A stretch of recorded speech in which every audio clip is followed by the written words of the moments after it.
جانوروں کی خریداری کے بارے میں ان باتوں کا خاص خیال رکھیں جو آپ صلی اللہ علیہ وسلم کے فرامین کے اندر ملتی ہیں۔ پہلی بات کہ قربانی کے لیے خریدا جانے والا جانور لنگڑا نہ ہو، یعنی اس کا لنگڑا پن بالکل واضح نہ ہو۔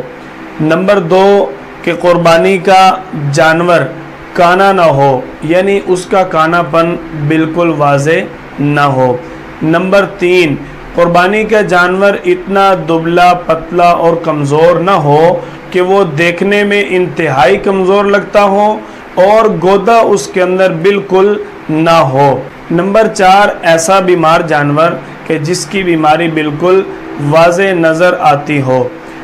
نمبر 5 ایسا جانور کہ جس کے سینگ جڑ سے اکھڑ چکے ہوں۔ نمبر 6 کہ ایسا جانور کہ جس کا کان پیدائشی کٹا ہو۔ نمبر 7 اندھا جانور جس کو بالکل نظر نہ آتا ہو۔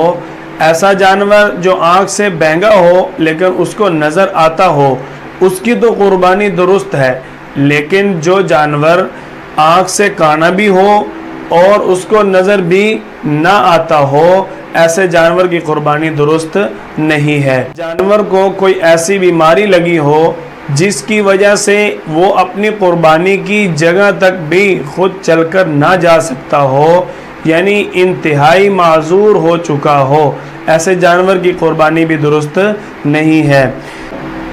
نمبر 9 ایسا جانور کہ جس کے دانت بالکل نہ ہو، ایسے جانور کی قربانی درست نہیں ہے۔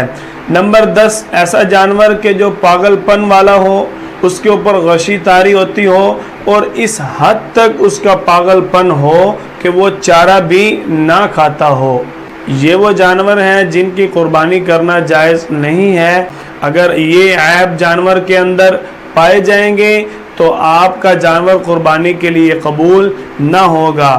مسنون طریقہ کے مطابق خوبصورت جانور، صحت مند جانور خریدیں اور مقبول قربانی ادا کریں۔